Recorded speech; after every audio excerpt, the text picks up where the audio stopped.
Hi everybody, this is Judy at Judy in the Kitchen.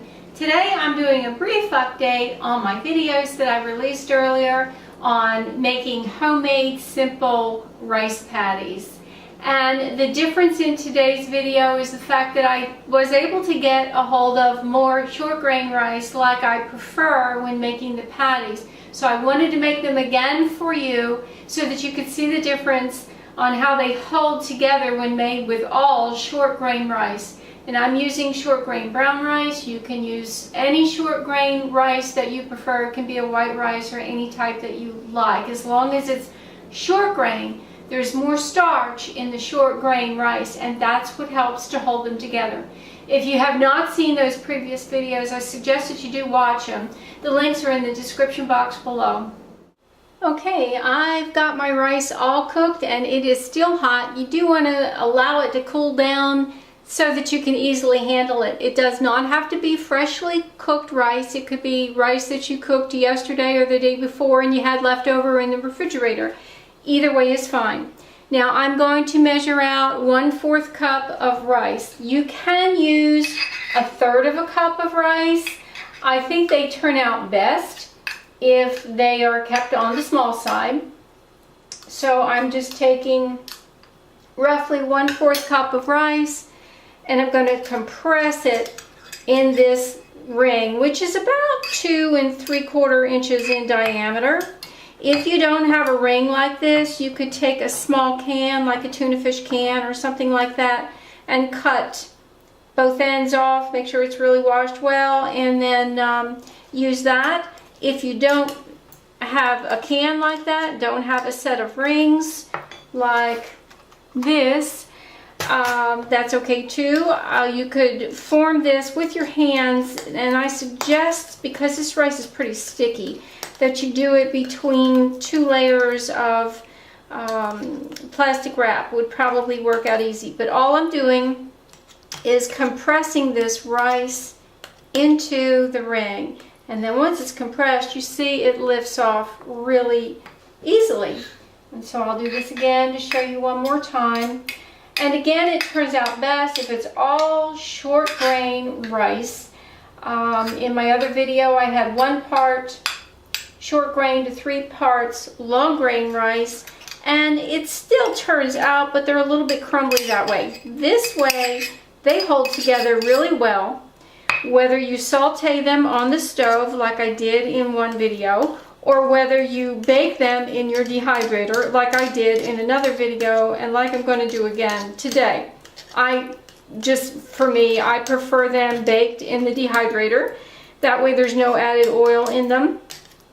If you don't have a dehydrator and you want to bake them, you could try putting them in your oven at the very lowest temperature that you've got, and I'm baking these in the dehydrator at 145. If your oven will not go down to 145, and let's say for instance my oven only goes down to 170, you may be able to do this in there and just not bake them as long. I bake them in the dehydrator at 145 for 1 hour, and then I turn them over and then I bake them for another hour.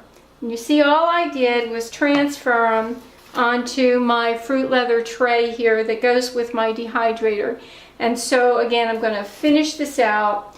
I cooked 1 cup of rice. It's going to make 12 of these, and I'm going to put them in the dehydrator for 1 hour at 145 degrees. And again, they could be sauteed on the stove in a little bit of butter or oil of your choice, or you could try baking them in your oven. As you can see, I did get 12 patties out of this, so off to the dehydrator we go. Alright, these have baked in the dehydrator at 145 for 1 hour. And now the top side and the sides of them feel very dry. Now the goal here is not to dehydrate these things all the way. It's just to kind of dry them out along the edges. And so we're going to flip them over.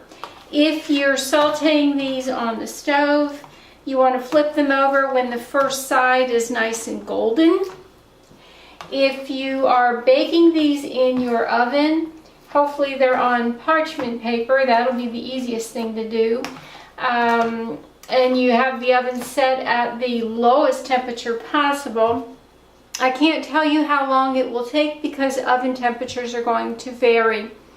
But you would have to monitor them, and when the outsides feel dry, again, you don't want these completely dry and crunchy. You want some moisture on the inside. But when the outside feels dry to the touch, then it's time to turn them over and continue baking until that side feels dry to the touch, and then you can call them done. For the dehydrator, we're going to put this back in for 1 more hour at 145 degrees, and then we'll call them done. Alright, these have been in the dehydrator another 1 hour, and they are feeling dry to the touch. And these things are so nice. You can see they hold together very well. They have a nice chewiness on the outside to them. You can just pick them up and just eat them like a snack, like it was it's not sweet, but like it was a cookie or something like that. They hold together really well. When they cool down, you put them in a container with a lid on it and store them in the refrigerator, but trust me, they really won't last all that long. Again, they're not completely dry. There is still some moisture on the inside, and that's really what you want. You could dress them up a little bit at this point. If you wanted to put some soft butter on them, you could. If you wanted to put some jam on them, you could. Or peanut butter, or apple butter, or pumpkin butter, something like that. Now, I've offered you 3 different ways to cook these things: in the dehydrator, in the oven, or saute them on the stove. I will have complete instructions on how to do this in the description box below. If you have suggestions or ideas or things that you've tried and you want to share with other people, put it in the comments section below. I would really welcome that and appreciate it. I am going to get imaginative with these things and dress them up in different ways. They can be sweet, savory, or plain like they are. I really like them plain, but I do want to try other ways. I'd love to hear your ideas. This is Judi at Judi in the Kitchen. I hope this helps. Have a great day.